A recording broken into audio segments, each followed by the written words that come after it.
ಸಿತಾರೆ ಜಮೀನ್ per normal. ಕೆಲವ್ರಿಗೆ ಕಾಫಿಗೆ 1 ಸ್ಪೂನ್ ಸಕ್ಕರೆ ಬಿದ್ರೆ ಅದು ನಾರ್ಮಲ್. ಇನ್ನು ಕೆಲವ್ರಿಗೆ 3 ಸ್ಪೂನ್ ಸಕ್ಕರೆ ಮಿನಿಮಮ್ ಬೇಕೇ ಬೇಕು. ಇನ್ನು ಸ್ವಲ್ಪ ಜನ ಅಂತೂ ಸಕ್ಕರೆ ಉದಾಹರಣೆಯಿಂದಾನೇ ದೂರ ಇರ್ತಾರೆ. ಬಟ್ ಅದೇ ತರ ಮನುಷ್ಯರಿಗೆ ಬಂದ್ರೆ ಒಬ್ರನ್ನ ಒಬ್ರು ನಾರ್ಮಲ್ ಅಂತ ಒಪ್ಕೊಳ್ಳೋದೇ ಇಲ್ಲ. ಸಣ್ಣ ಸಣ್ಣ ವಿಷಯಗಳನ್ನ ಪಾಯಿಂಟ್ ಔಟ್ ಮಾಡಿ ಇದು ನಾರ್ಮಲ್ ಅಲ್ಲ ಅಂತ ಹೇಳ್ತಾನೆ ಇರ್ತಾರೆ. ಈ ಕೆಲವೊಂದು ಆಲೋಚನೆಗಳು ನನಗ್ ಬರ್ತಾ ಇರೋದು ಸಿತಾರೆ ಜಮೀನ್ ಪರ್ ಸಿನಿಮಾ ನೋಡಿದ ನಂತರ. RS ಪ್ರಸನ್ನ ಅವರು ಡೈರೆಕ್ಟ್ ಮಾಡಿ ಅಮೀರ್ ಖಾನ್, ಜೆನಿಲಿಯಾ ದೇಶ್ಮುಖ್ ಲೀಡ್ ಆಗಿ ಕಾಣಿಸ್ಕೊಂಡಿರುವಂತಹ ಸಿನಿಮಾ ಇದಾಗಿದ್ದು, ಸಿನಿಮಾ ನೋಡಿದ ನನಗೆ ಏನ್ ಇಷ್ಟ ಆಯ್ತು, ಏನೆಲ್ಲ ಕಷ್ಟ ಆಯ್ತು ಎಲ್ಲವನ್ನ ಈ ರಿವ್ಯೂ ಹೇಳ್ತೀನಿ. ಬನ್ನಿ ತಿಳ್ಕೊಂಬರೋಣ. ಎಲ್ರಿಗೂ ನಮಸ್ಕಾರ ಗುರುವೆ. ಖಡಕ್ ಸಿನಿಮಾಗೆ ಸುಸ್ವಾಗತ. ಗುಲ್ಶನ್ ಒಬ್ಬ ಟ್ಯಾಲೆಂಟೆಡ್ ಬಾಸ್ಕೆಟ್ ಬಾಲ್ ಕೋಚ್, ಆದ್ರೆ ತುಂಬಾನೇ ಉಡಾಫೆ ಮನುಷ್ಯ. ಎಲ್ಲಾರನ್ನೂ ಕೀಳಾಗಿ ರೇಗ್ಸೋದು, ಯಾವ್ದನ್ನು ಸೀರಿಯಸ್ ಆಗಿ ತಗೊಳ್ದೇ ಇರೋದು ಇವನಿಗೆ ವಾಡಿಕೆ. ಕುಡ್ದಿರೋ ನಶೆಯಲ್ಲಿ ಪೊಲೀಸ್ ಗಾಡಿಗೆ ಡಿಕ್ಕಿ ಹೊಡೆದಾಗ ಇವನನ್ನ ಅರೆಸ್ಟ್ ಮಾಡಿ ಕೋರ್ಟ್ ಮುಂದೆ ಹಾಜರುಪಡಿಸ್ತಾರೆ. ಜಡ್ಜ್ ಇವನ ಟ್ಯಾಲೆಂಟ್ ವೇಸ್ಟ್ ಆಗಬಾರ್ದು ಅಂತ ಇವನನ್ನ ಇಂಟೆಲೆಕ್ಚುಯಲಿ ಚಾಲೆಂಜ್ಡ್ ಆಗಿರುವಂತಹ ಬಾಸ್ಕೆಟ್ ಬಾಲ್ ಟೀಮ್ಗೆ ಕೋಚ್ ಆಗಿ ಅಪಾಯಿಂಟ್ ಮಾಡ್ತಾರೆ. ಅಲ್ಲಿಂದ ಮುಂದಕ್ಕೆ ಏನಾಯ್ತು, ಆ ಮಕ್ಕಳೆಲ್ಲ ಇವನಿಗೆ ಯಾವ ತರ ಕಾಟ ಕೊಟ್ರು ಅಂಡ್ ಮುಂದೆ ಇರುವಂತಹ ಬಾಸ್ಕೆಟ್ ಬಾಲ್ ಟೂರ್ನಮೆಂಟ್ ನ ಇವ್ರು ಗೆದ್ರೋ ಇಲ್ವೋ ಅನ್ನೋದೇ ಇಲ್ಲಿನ ಪ್ಲಾಟ್. ಸ್ಪ್ಯಾನಿಷ್ ಸಿನಿಮಾ ಚಾಂಪಿಯನ್ಸ್ ನ ರೀಮೇಕ್ ಇದಾಗಿದ್ದು, ಆದಷ್ಟು ಇಂಡಿಯನ್ ನೇಟಿವಿಟಿಗೆ ತಕ್ಕಂತೆ ವಿಸ್ತರಿಸಿದ್ದಾರೆ ಅಂತಾನೆ ಹೇಳ್ಬೇಕು. ಅದು ಅಲ್ಲದೆ ತಾರೆ ಜಮೀನ್ ಪರ್ ಸಿನಿಮಾದ ಸೀಕ್ವೆಲ್ ಇದಾಗಿದೆ. ಬಟ್ ಕಥೆಯಲ್ಲಿ ಮಾತ್ರ ಯಾವುದೇ ಕಂಟಿನ್ಯೂಷನ್ ಇಲ್ಲ. ಇಲ್ಲಿ ನನಗೆ ಸಖತ್ ಖುಷಿ ಕೊಟ್ಟಿದ್ದು ಈ ಸಿನಿಮಾ ಹೇಳೋದು ಕೊಟ್ಟಿರುವಂತಹ ಮೆಸೇಜು.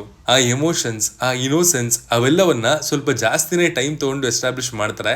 ಅಂಡ್ ಒಮ್ಮೆ ಕನೆಕ್ಟ್ ಆದ್ರೆ ಸಿನಿಮಾ ನಿಮ್ಮನ್ನ ಅದ್ರೊಳಗಡೆ ಹೇಳ್ಕೊಂಡ್ಬಿಡುತ್ತೆ. ಒಂದೊಂದು ಪಾತ್ರಕ್ಕೂ ಅವಂದೇ ಆದಂತಹ ವೀಕ್ನೆಸ್ಗಳು, ಸ್ಟ್ರೆಂತ್ ಎಲ್ಲವೂ ಇದಾವೆ.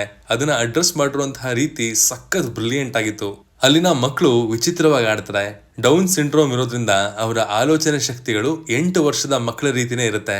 ಮಕ್ಕಳುಗಳು ಇಷ್ಟೆಲ್ಲ ವಿಚಿತ್ರವಾಗಿದ್ರು ಒಂದು ಪಾತ್ರವನ್ನ ಕೂಡ ಇಲ್ಲಿ ಕಾಮಿಡಿ ಎಲಿಮೆಂಟ್ ಆಗಿ ಯೂಸ್ ಮಾಡಿಲ್ಲ. ಇನ್ಫ್ಯಾಕ್ಟ್ ಆ ಮಕ್ಕಳಿಗೆ ಎಲಿವೇಶನ್ ಕೊಟ್ಟು ಅವರ ಕೋಚನ್ನೇ ಕಾಮಿಡಿ ಎಲಿಮೆಂಟ್ ಆಗಿ ಬೆಳೆಸ್ಕೊಂಡಿದ್ದಾರೆ ಅಂತ ಹೇಳ್ತೀನಿ. ರೆಗ್ಯುಲರ್ ಸ್ಪೋರ್ಟ್ಸ್ ಡ್ರಾಮಾದ ಪಾಯಿಂಟ್ಸ್ ಗಳು ಇಲ್ಲಿದಾವೆ. ಬಟ್ ಆ ಪಾಯಿಂಟ್ಸ್ ತಲುಪೋದಕ್ಕೆ ಇವರು ಬಳಸ್ಕೊಂಡಿರುವಂತಹ ದಾರಿ ಸಖತ್ ವಿಭಿನ್ನವಾಗಿತ್ತು. ಅಂದ್ರೆ ತುಂಬಾ ಸೀರಿಯಸ್ ಆಯ್ತಲ್ಲಪ್ಪ ಅಂದಾಗ್ಲೆಲ್ಲ ದೊಡ್ಡದೊಂದು ಕಾಮಿಕಲ್ ಮೂವ್ಮೆಂಟ್ ನಮ್ಮನ್ನ ಎದುರು ನೋಡ್ತಾ ಇತ್ತು.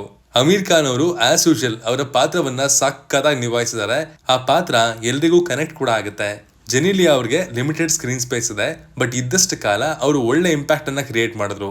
ಹಾಡುಗಳು ಸಿನಿಮಾದಿಂದ ಆಚೆ ಬಂದ್ರು ನಮಗ್ ನೆನಪಾಗಲ್ಲ, ಬಟ್ ಆ ಸೀನ್ಸ್ ಗಳಿಗೆ ನ್ಯಾಯ ಒದಗಿಸುತ್ತೆ. ಒಳ್ಳೆ ಸಾಹಿತ್ಯ ಇದೆ, ಬಟ್ ಅದಕ್ಕೆ ಒಳ್ಳೆ ಮ್ಯೂಸಿಕ್ ಅಪ್ಕೊಂಡಿಲ್ಲ.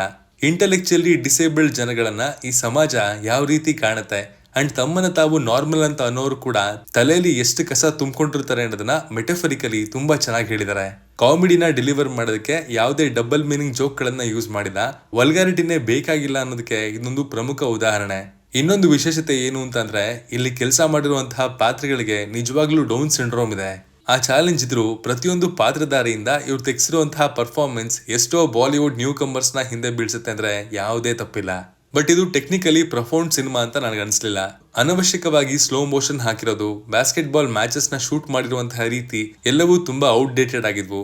ಸಿನಿಮಾದ ಎಕ್ಸ್ಪೀರಿಯನ್ಸ್ ಅನ್ನ ಹಾಳ್ ಮಾಡೋಷ್ಟೇನು ಕೆಟ್ಟದಾಗಿರ್ಲಿಲ್ಲ, ಬಟ್ ಸ್ವಲ್ಪ ಹಿಂಸೆ ಕೊಟ್ಟಿದ್ದು ನಿಜ. ಖಡಕ್ ಆಗಿ ಹೇಳೋದಾದ್ರೆ ಇದು ಆ ತರ ಇದೆ, ಈ ತರ ಇದೆ ಅಂತ ಹೇಳೋದಕ್ಕಿಂತ ಇದೊಂದು ಬ್ಯೂಟಿಫುಲ್ ವಾಚ್. ಬಹಳಷ್ಟನ್ನ ಕಲಿಸುತ್ತೆ.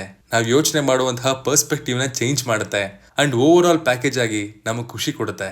ಇದು ಯಾವುದೇ OTT ರಿಲೀಸ್ ಆಗಲ್ಲ ಅಂತ ಅಮೀರ್ ಅವರು ಕನ್ಫರ್ಮ್ ಮಾಡಿದ್ದು. ಇದರ ಒರಿಜಿನಲ್ ವರ್ಷನ್ ನೋಡಿಲ್ಲ ಅಂದ್ರೆ ಥಿಯೇಟರ್ ನಲ್ಲಿ ಇದನ್ನ ನೋಡಿ, ಯಾವುದೇ ಕಾರಣಕ್ಕೂ ನಿಮಗೆ ಡಿಸಪಾಯಿಂಟ್ ಮಾಡಲ್ಲ. ಇದಾಗಿತ್ತು ಸಿತಾರೆ ಜಮೀನ್ ಪರ್ನ ರಿವ್ಯೂ.